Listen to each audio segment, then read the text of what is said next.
अच्छा जी, question number 19 of your practice handout ज़रा देखते हैं। Following is the data pertaining to king Khan limited. आपको सबसे पहली चीज़ ओपनिंग बैलेंस ऑन 1 Jan 2010 क्या क्या गिवन है। शेयर कैपिटल गिवन है, share premium, translation reserve, hedging reserve, general reserve और रिटेन अर्निंग्स। ये सारे बैलेंसेज आपको ओपनिंग के लिए दिए हुए हैं ईयर 2010 के। फिर उसके बाद टोटल कॉम्प्रिहेंसिव इनकम में आपको ईयर 2009, 10 और 11 तीनों सालों की इनकम दी गई है। Profit after tax, exchange gain और hedging gain. Sir exchange gain for translation reserve और hedging gain for hedging reserve. ठीक है जी। प्रॉफिट हमारा रिटेन अर्निंग्स के अकाउंट में चला जाएगा। फिर उसके बाद आपने मार्च में राइट इशू किए हैं। फाइनल डिविडेंड कैश आपने पे किया है फरवरी में, और इंटरिम डिविडेंड कैश आपने पे किया है सितंबर में। फिर फाइनल डिविडेंड बोनस आपने अनाउंस किया है फरवरी में, और final dividend interim dividend bonus आपने अनाउंस किया है सितंबर में। ठीक है जी। 3 सालों के लिए आपके पास डिविडेंड्स आ गए। Amount equal to 10% of profit after tax is transferred every year from retained earnings to general reserve. एक पॉलिसी ऑफ ट्रांसफ़र आ गई आपके सामने। Point number 7, in May 2011 rupees 5 million worth convertible preference shares were converted to ordinary shares at a premium of ₹4 per share. आसान सी चीज़ है sir preference conversion की, प्रेफरेंस शेयर की कन्वर्जन करी हमने ऑर्डिनरी शेयर्स में। पॉइंट नंबर 8 में हमने क्या किया, हम वी इशूड जून 2010 में we issued 50,000 shares to settle a liability of ₹750,000। 7.5 lakh रुपए की एक लायबिलिटी सेटल ऑफ करने के लिए हमने शेयर्स इशू कर दिए 50,000 अपने। ठीक है जी। October 2011, the company purchased a building having a fair value of ₹4.5 million by issuing shares at a premium of ₹24। Sir फिर हमने 2011 में भी एक चीज़ परचेज़ करने के लिए, एक बिल्डिंग परचेज़ करने के लिए शेयर्स इशू कर दिए। और finally point number 10, tax rates आपको दिए हुए 3 सालों के। रिक्वायरमेंट में बोल रहा है कि prepare a statement of changes in equity for the year ended 31 December 2011 as per the requirements of companies act 2017। Sir सबसे पहली चीज़ मैं क्या करता हूँ, सबसे पहली चीज़ मैं क्रोनोलॉजी बना लेता हूँ। अच्छा, एक चीज़ अगर ध्यान से देखें सर, हमारी रिक्वायरमेंट में 2011 की statement of changes in equity बनाने को कहा गया है, जबकि बैलेंसेस जो हमें 1 Jan 2010 के दिए हुए हैं, तो हमें 2 सालों की statement of changes in equity बनानी होगी। ठीक है जी। अच्छा जी, अब क्या करें। 2010 की मैं क्रोनोलॉजी अगर बनाऊँ, तो सबसे पहला काम मैंने क्या किया था सर, फरवरी में मैंने फाइनल डिविडेंड इशू किए थे, कैश भी और बोनस भी। फिर उसके बाद मार्च में मैंने राइट इशू किया था। सही है। राइट इशू के बाद जून में मैंने सेटलमेंट ऑफ लायबिलिटी के लिए, कन्वर्जन ऑफ लायबिलिटी के लिए शेयर्स इशू किए थे। तो जून इशू किए हमने शेयर्स। ठीक। उसके बाद सितंबर में इंटरिम डिविडेंड पे किया, तो सितंबर इंटरिम डिविडेंड आ गया। इसी तरीके से अगर मैं 2011 की क्रोनोलॉजी बनाऊं, तो सर फरवरी का इंटरिम डिविडेंड आएगा, वो फाइनल डिविडेंड आ जाएगा फरवरी का, सबसे पहली ट्रांजैक्शन। फिर उसके बाद मार्च में हमने राइट इशू किए, ये दोनों ट्रांजैक्शन तो वैसे ही आ गई। फिर उसके बाद क्या हुआ सर, उसके बाद मई में हमने प्रेफरेंस शेयर कन्वर्ट किए।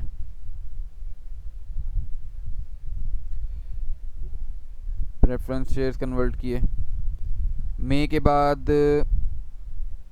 सितंबर आया, सितंबर में हमने इंटरिम डिविडेंड पे किया, और अक्टूबर में हमने issuance of share for purchase of building.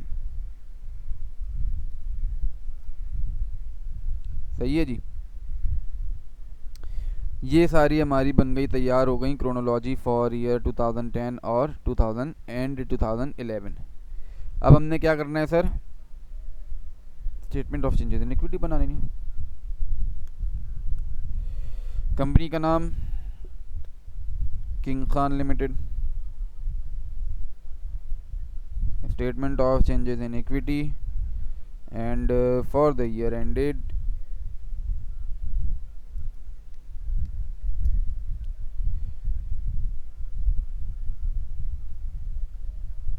31 December 2010।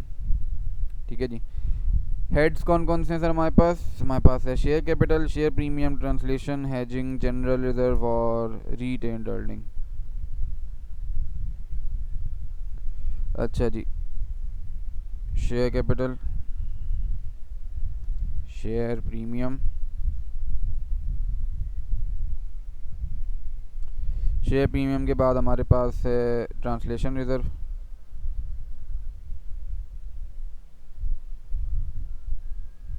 Translation reserve के बाद हमारे पास है हेजिंग रिजर्व,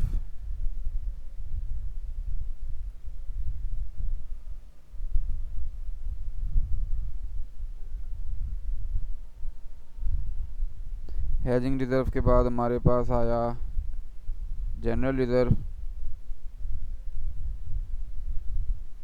और फाइनली रिटेन अर्निंग। ठीक है जी। ओपनिंग बैलेंस सवाल बताएगा, सवाल ने बताए, कितने बताए? 5,000, 24,000, 7,000, 4,000, 11,000 और 27,000। अच्छा जी, 5,000, 24,000, 7,000, 4,000 हेजिंग रिजर्व, 11,000 और रिटेन अर्निंग्स में आ गया 27,000। ठीक है जी। पहला हेड किसका बनता है सर? पहला हेड बनता है टोटल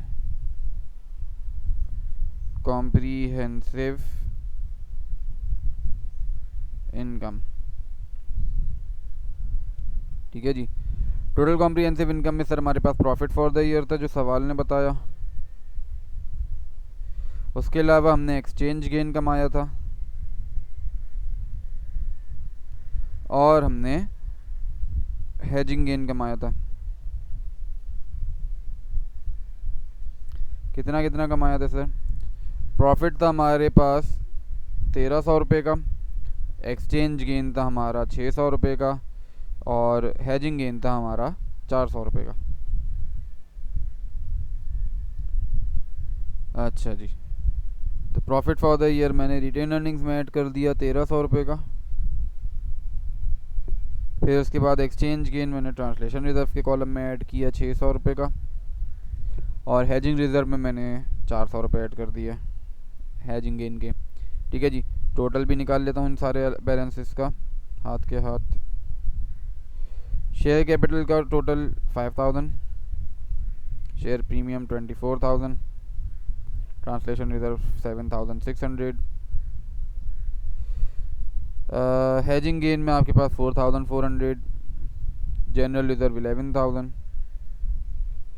रिटेन अर्निंग्स में 28,300। ठीक है जी। पहला हेड मुकम्मल हुआ सर। अगला हेड बनाऊंगा मैं किसका? Transaction with share holders. ठीक है जी। शेयर होल्डर्स की ट्रांजैक्शन की हमने क्रोनोलॉजी बनाई थी सर ऊपर। 2010 में क्या क्या काम किया हमने? 2010 में फाइनल डिविडेंड इशू किया सबसे पहले, फिर राइट इशू किया, फिर उसके बाद कन्वर्जन ऑफ लाइबिलिटी के लिए इशू ऑफ शेयर्स हुआ एंड फाइनली हमने इंटरिम डिविडेंड पे किया। ठीक है जी। फाइनल डिविडेंड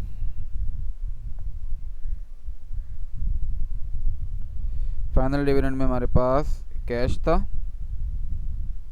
एंड बोनस था।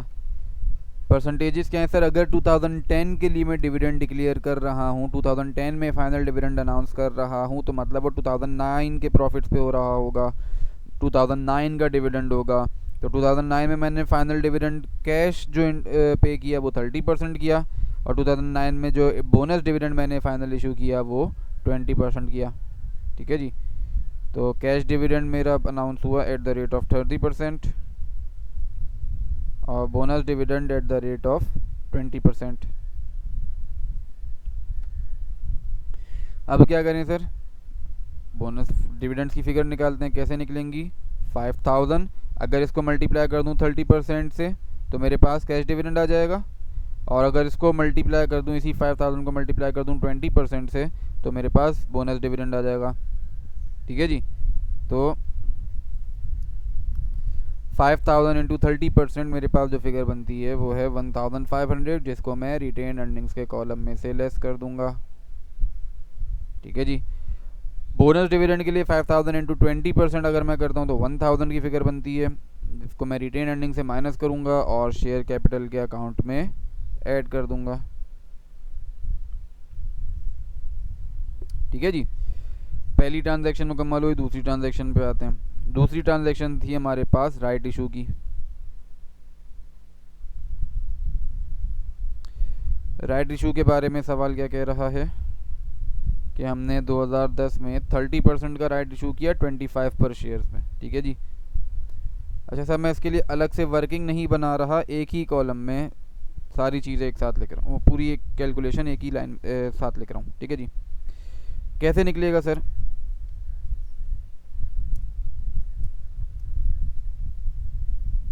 मेरे पास 5000 ओपनिंग शेयर कैपिटल थे, प्लस 1000 मुझे बोनस से शेयर कैपिटल इशू करे मैंने। इनका टोटल करके अगर मैं डिवाइड करूं 10 से तो मेरे पास टोटल नंबर ऑफ़ शेयर्स आ जाएगा। ठीक है। और in total number of shares को मल्टीप्लाई कर दूं अपनी राइट परसेंटेज जो कि 30 है, तो मेरे पास number of right shares issue आ जाएंगे जो कि बनते हैं 180। ठीक है जी।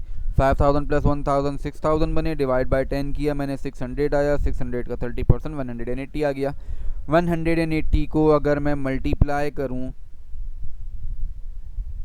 10 से तो शेयर कैपिटल की फिगर आएगी, और अगर इसको मल्टीप्लाई करूं मैं 15 से तो मेरे पास शेयर प्रीमियम की फिगर आ जाएगी। 15 से था, 14 से था, 15 से था। ठीक है जी। कर लेते हैं सर मल्टीप्लाई।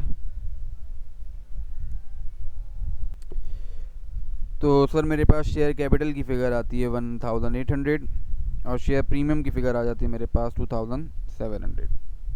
ठीक है जी। राइट इशू भी हो गया। राइट इशू के बाद अगली बारी किसकी है सर? अगली ट्रांजैक्शन थी मेरी conversion of liability.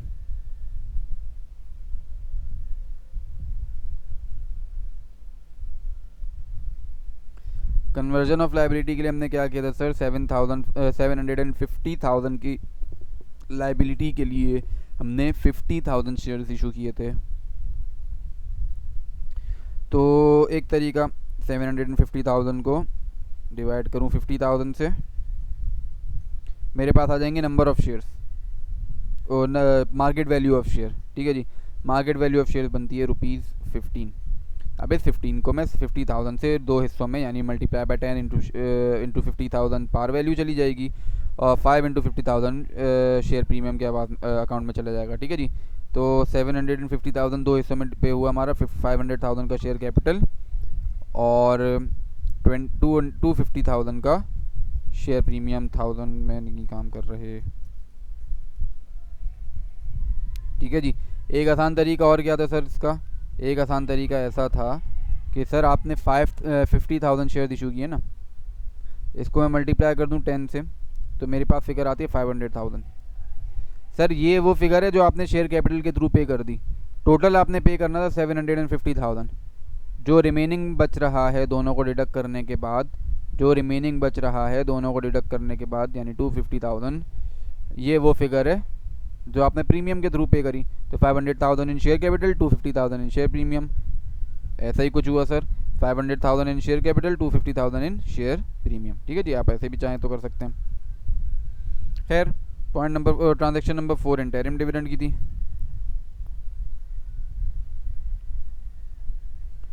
Interim dividend भी हमारा दो तरीक़ों से किया था, एक कैश और एक बोनस।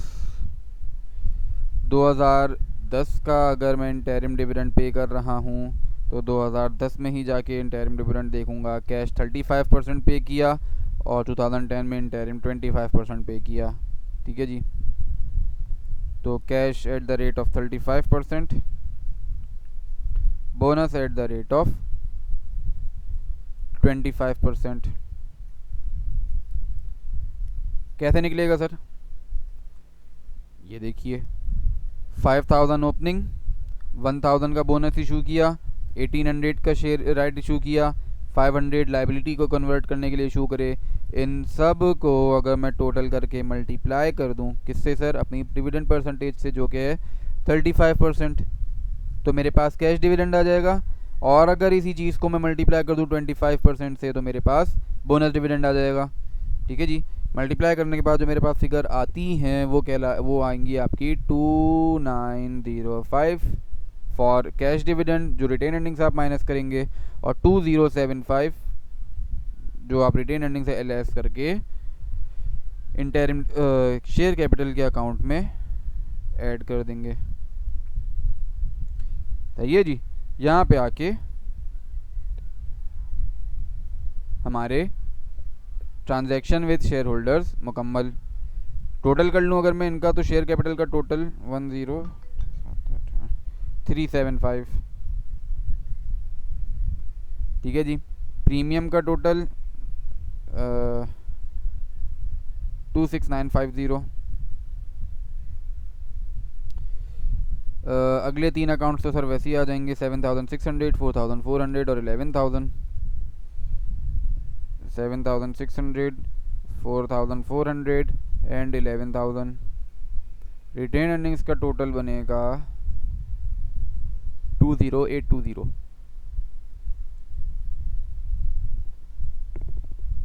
ठीक है जी। अगला हेड किसका खोलना है फिर? अगला हेड बनेगा इंटरनल ट्रांसफर्स का। और सर एक ही इंटरनल ट्रांसफ़र है आपके पास, वो है जनरल रिजर्व। सवाल ने बोला कितना था कि भाई 10% के हिसाब से प्रॉफिट आफ्टर टैक्स हम लेके जाते हैं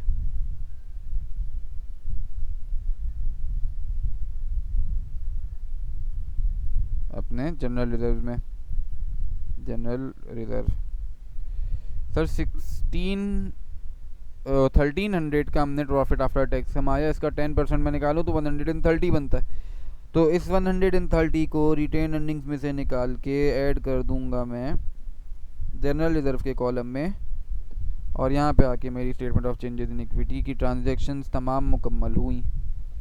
अब इनके क्लोजिंग बैलेंसेस मुझे कैलकुलेट करने, 10375, 26950, 7600, 4400। यहाँ पे आ जाएगा आपके पास 11130, और यहाँ पे आपके पास आ जाएगा 20690। ठीक है जी। सर 2010 मुकम्मल हुआ आपका। ठीक है जी। अगला क्या करना है, अब 2011 के लिए काम शुरू करना है। King Khan limited statement of changes in equity for the year ended 31 December 2011। Heads कौन कौन से थे सर? शेयर कैपिटल था, शेयर प्रीमियम था, ट्रांसलेशन रिजर्व था, हेजिंग रिजर्व था, जनरल रिजर्व था, रिटेन अर्निंग्स था। ठीक है जी। अच्छा जी। ओपनिंग कैपिटल सवाल बताएगा? नहीं सर, पिछले साल की वर्किंग बताएगी। 10375, 26950 क्या हो गया?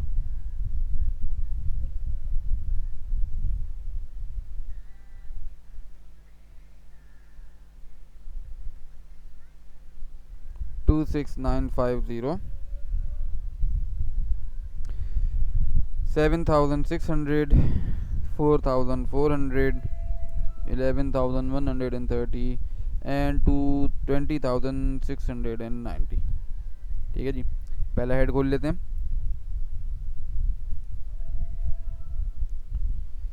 पहला हेड बनेगा total comprehensive income. Total comprehensive income में मेरे पास प्रॉफिट आफ्टर टैक्स था, प्रॉफिट फॉर द ईयर, फिर उसके बाद एक्सचेंज गेन था और हैजिंग गेन था। देखते हैं सर प्रॉफिट कितना कमाया। 1600 रुपये का प्रॉफिट कमाया, 300 रुपये का ट्रांसलेशन इनकम हुई, 700 रुपये की हैजिंग इनकम हुई। तो सर इसको भी लिख लेते हैं। प्रॉफिट में आ गया मेरा 1600 रुपये, 1600। ट्रांसलेशन रिज़र्व में मेरे पास आता है 300 और हैजिंग गेन्स में मेरे पास आता है 700। ठीक है जी, टोटल कर लेते हैं। टोटल कॉम्प्रिहेंसिव इनकम का हेड मुकम्मल हुआ 10375269950। ये हो गया टोटल 7900। ये हो गया टोटल 5100 11130 और रिटेन अर्निंग्स का टोटल हो गया 22290। ठीक है जी, अगला हेड बना लेते हैं सर। अगला हेड बनेगा किसका? अगला हेड बनेगा transaction with share holders. Share holders के साथ ट्रांजैक्शन के लिए क्रोनोलॉजी चेक कर लेते हैं पहले अपनी। क्रोनोलॉजी में हमारे पास सबसे पहले फाइनल डिविडेंड, फिर राइट इशू, फिर प्रेफरेंस शेयर्स की कन्वर्जन, फिर इंटरिम डिविडेंड और फिर परचेज और बिल्डिंग के लिए इशू ऑफ शेयर्स। अच्छा जी, पहली transaction final dividend. Final dividend हमने कैश भी पे किया, फाइनल डिविडेंड हमने बोनस भी पे किया। परसेंटेजेस चेक करूं अगर मैं इनकी, सर 2011 के लिए मैं डिविडेंड इशू कर रहा हूं, 2011 के लिए मैं डिविडेंड इशू कर रहा हूं फाइनल डिविडेंड, तो वो 2010 के प्रॉफिट के लिए होगा। 2010 के प्रॉफिट्स पे मैंने डिविडेंड फाइनल डिक्लेयर किया कैश का 50% और बोनस का 35%। सही है जी, 50% मैंने कैश डिक्लेयर किया, 35% बोनस डिक्लेयर किया। तो cash at the rate of 50 और bonus at the rate of 35%। Calculate कैसे होगा सर? जैसे पिछले साल के वर्किंग में किया था, this multiply by if 50% then the resulting figure will be cash dividend and if this figure multiplied by 35% the resulting figure will be bonus dividend. ठीक है, जैसे बिल्कुल पिछले साल वाली वर्किंग ही कैरी फॉरवर्ड चलती हुई आ रही होंगी। तो सर मेरे पास कैश डिविडेंड की फिगर बनती है 5188। ठीक है जी, ये रिटेन अर्निंग से माइनस हो जाएगी। बोनस डिविडेंड की फिगर बनती है 3631, ये रिटेन अर्निंग से लेस और शेयर कैपिटल में ऐड हो जाएगी। ठीक है जी, फाइनल डिविडेंड के बाद नेक्स्ट ट्रांजैक्शन मेरे पास कौन सी थी? नेक्स्ट ट्रांजैक्शन थी मेरे पास राइट इशू की। सही, क्या करेंगे सर? राइट इशू हमने किया कैसे था पहले ये चेक कर लें। राइट इशू के बारे में बोल रहा है 1 for 5 शेयर्स हेल्ड।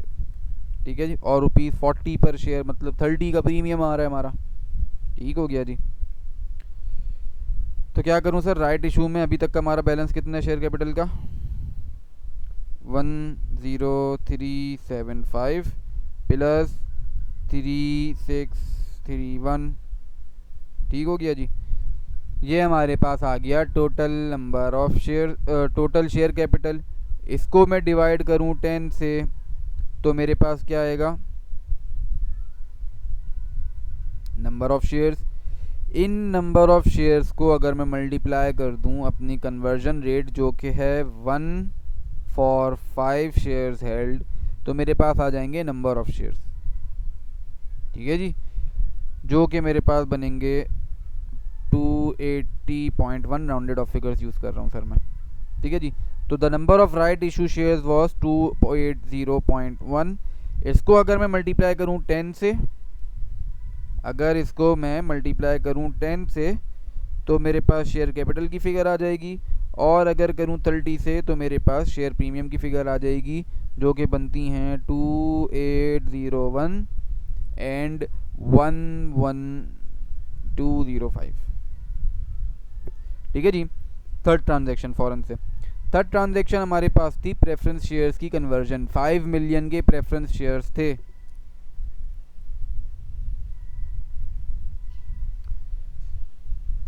सर अगर 5 मिलियन के प्रेफरेंस शेयर्स थे तो इसको डिवाइड कर दूंगा मैं 10 से, तो मेरे पास नंबर ऑफ़ शेयर्स आ जाएंगे, मल्टीप्लाई कर दूंगा 4 प्रीमियम से तो शेयर प्रीमियम की फ़िगर आ जाएगी। ठीक है जी। शेयर कैपिटल की फ़िगर सर वो तो 5 मिलियन बता दी ना उसने, यानी 500,000 कन्वर्ट होने के बाद। अगर इसको 5 million divided by 10 multiply by 4 करता हूँ तो मेरे पास फिगर आएगी 12 मिलियन की, जिसमें से 12,000 मैं सिर्फ यहाँ लिखूँगा।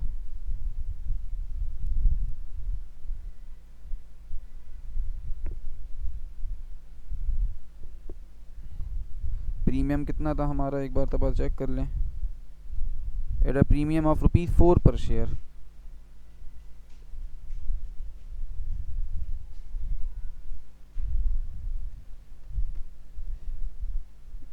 ₹4 पर शेयर के हिसाब से सर अगर मैं अपने प्रेफरेंस शेयर्स को कन्वर्ट करूं प्रीमियम तो मेरा फिगर बनेगी 12,000 नहीं 2,000।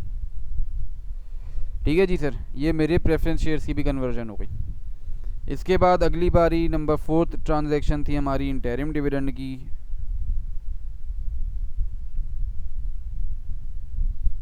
इंटरिम डिविडेंड सर कैश भी था, इंटरिम डिविडेंड बोनस भी था। 2011 के लिए मैं डिविडेंड इशू कर रहा हूँ तो मैं 2011 के ही डिविडेंड्स चेक करूँगा। 2011 में interim dividend for cash was 20%, 2011 में इंटरिम डिविडेंड बोनस वॉज 40%। लिख लेना सर इनको। अच्छा जी, कैश हमने इशू किया 20% के हिसाब से, बोनस हमने इशू किया 40% के हिसाब से। कैसे कैलकुलेट करेंगे sir? This plus this plus this plus this, इन चारों शेयर इशूज़ को मैं मल्टीप्लाई करूं किस किस से? 20% से फॉर कैश डिविडेंड की फिगर एंड 40% से फॉर बोनस डिविडेंड की फिगर। ठीक है जी।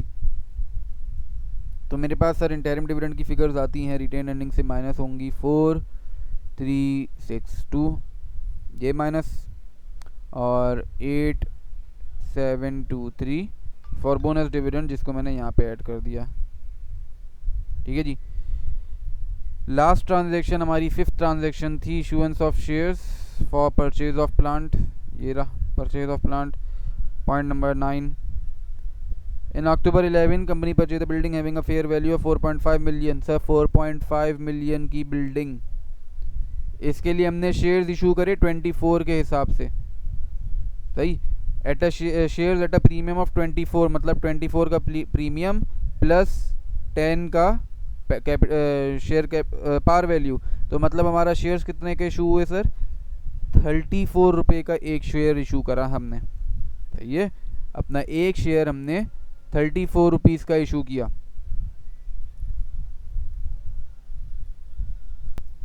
तो सर मेरे पास नंबर ऑफ शेयर्स बने 132,352,353 राउंडेड ऑफ फिगर। ठीक है जी। This was the number of shares issued for purchase of this plant, 4.5 million के plant.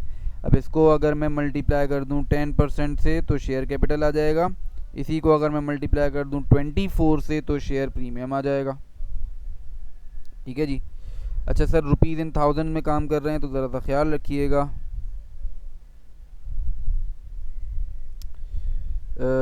Purchase of building,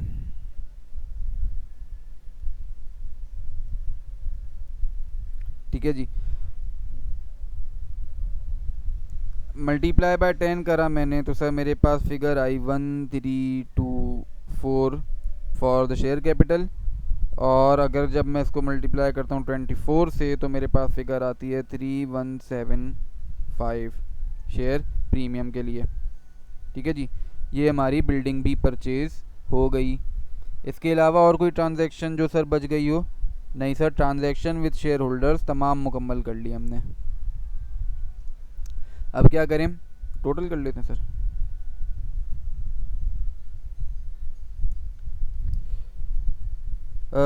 share capital का टोटल हमारा बनता है 31,855।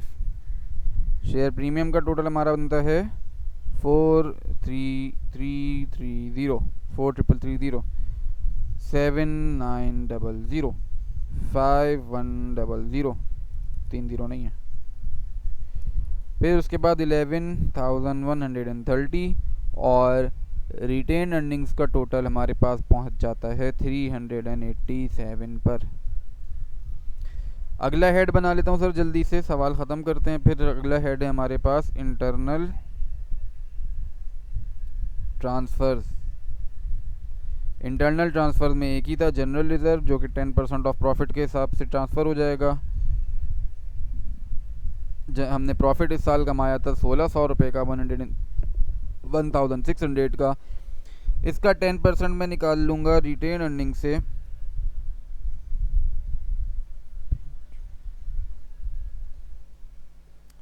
$1,600 का 10% 160 मैंने रिटेन अर्निंग से निकाल के जनरल रिजर्व में ऐड कर दिया। 130 नहीं 160 ऐड कर लेते हैं सर सारे बैलेंसेस को, तो मेरे पास क्लोजिंग बैलेंसेस आ जाएंगे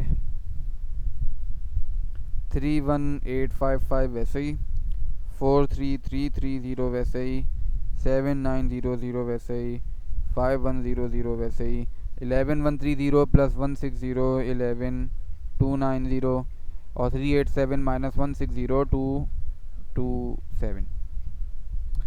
सर ये हमारे पास आ गए क्लोजिंग बैलेंसेस फॉर 2011 और सर यहाँ पे आके हमारा सवाल मुकम्मल हो गया।